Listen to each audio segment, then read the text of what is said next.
In today's video, I'm going to go through some of the basics and essential things you need to know as a beginner golfer who's never been to a driving range before. You're making your first trip ever today. What do you need to know? What can you do to make your trip as successful as possible? The first thing to do is grab a short iron. So something like so, a short iron, so it has lots of loft, so the club face is pointing upwards more than most of the clubs in your golf bag. That's going to help make the club a little bit more forgiving for you in terms of how much the ball curves, and because it's a shorter club, it's slightly easier to wield, right? In reality, the golf swing is the golf swing, and it doesn't matter too much, but you're going to get better results early on with a club such as this one. So this is our starting point, so 9 iron. Next thing you need to do is you need to be able to grip the club. So how do we do that? So very simply, if you think of yourself holding an umbrella like so, vertically with your left arm at shoulder height, you stretch down your thumb down the grip portion of the club. You'll notice when I have my hand here that the heel pad of my hand, this portion of hand right here, is directly on top. So the idea is if I'm hammering away right here, because the heel pad of the hand is on top, the club wouldn't come flying out. So I'm not putting it through the cup of the hand.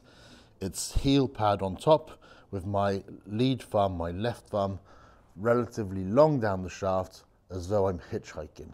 So as I look down at my club here, I cannot actually see the top of the grip, the cap of the grip right there. Then the right hand, what's important is you put it right in the tips of the fingers. So don't wrap it all the way around here. Have it right in the tips of the fingers, and like so, here. So this cup of the right hand is putting pressure against the thumb here. This joint of the index finger putting pressure against the side, just to the right hand side here as a righty. You can see there's a V formed between my thumb and index finger, and that's pointing roughly to my right shoulder. Then here you can do several things. You can either hold it like a baseball, you can put the little pinky finger just in between the index and middle right here, or you can even lift the index and put it underneath like so. So you've got different options there. The important thing is heel pad on top, thumb straight down, and very much in the fingers of the trail hand like so. So that's your grip. This is what it looks like. You're now gripping the club well, and you have the right club in your hand, and we have our first ball on the ground. What do we need to do? It's important that you understand that you're trying to hit the ball first before the ground, but that you are hitting the ground. So don't try and scoop underneath the ball in some effort to try and lift the ball up.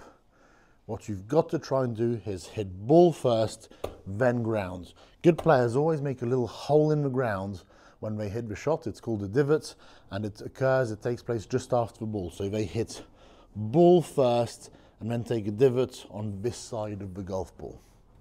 Okay, so how do we do this? Well, we're going to do this by having your weight forwards when you set up.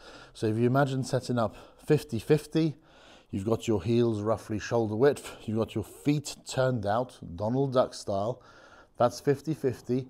From there, I want you to lean forwards and slightly bend the left knee towards the left toes for a right-handed player. And that's going to position you a little bit more on the lead side. So you notice how my hips have moved towards the target a little bit. Likewise, I'm going to keep my left arm and club in a straight line, like so. And I'm going to feel like both arms are relatively straight, even though there's a tiny bit of bend in my right arm. But they both feel relatively straight. So like so, right here.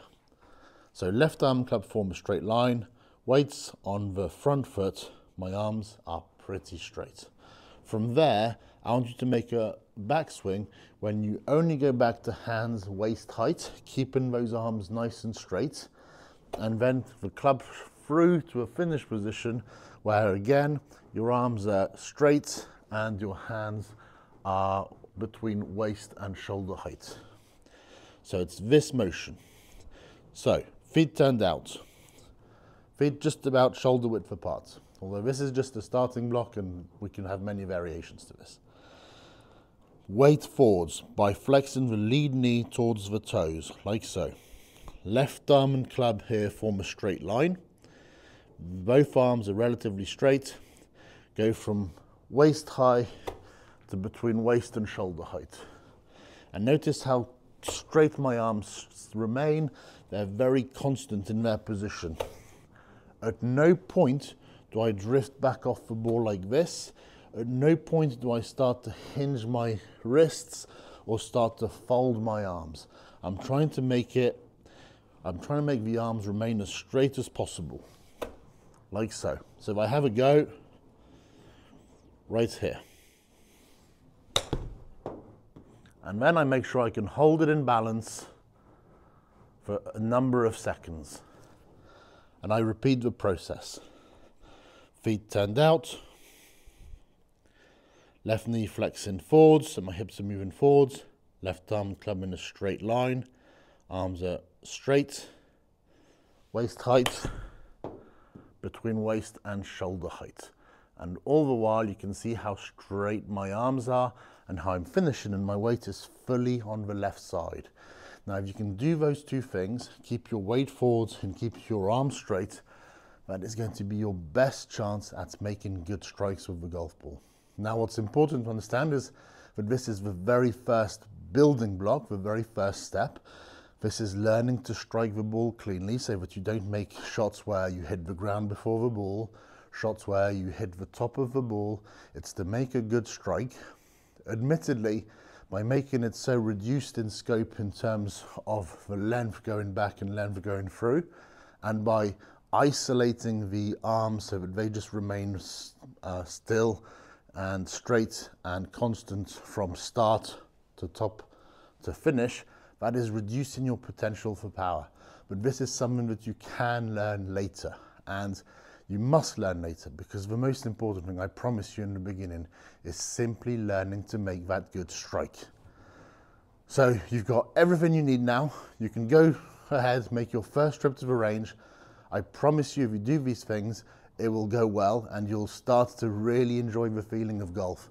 You'll hit a couple of shots where it comes off just off the middle so crisply, and it'll be like, this is one of the great experiences. I'm going to play golf. I'm going to master this. I'm going to play this till the day I die, which you can all do. It's one of the great things about golf. You can play for such a long time. There's nothing stopping you. You're in wonderful surroundings. Golf courses are typically built in the most beautiful places. You've got so many people playing. You've got the camaraderie. It's good for your mental health. It's good for so many things. Get out there, enjoy it, play your best. Thank you very much for watching. If you have any questions at all, please do let me know down below in the comments. Please don't forget to like and subscribe. It helps me grow the channel and it helps you with your golf game. Happy golfing.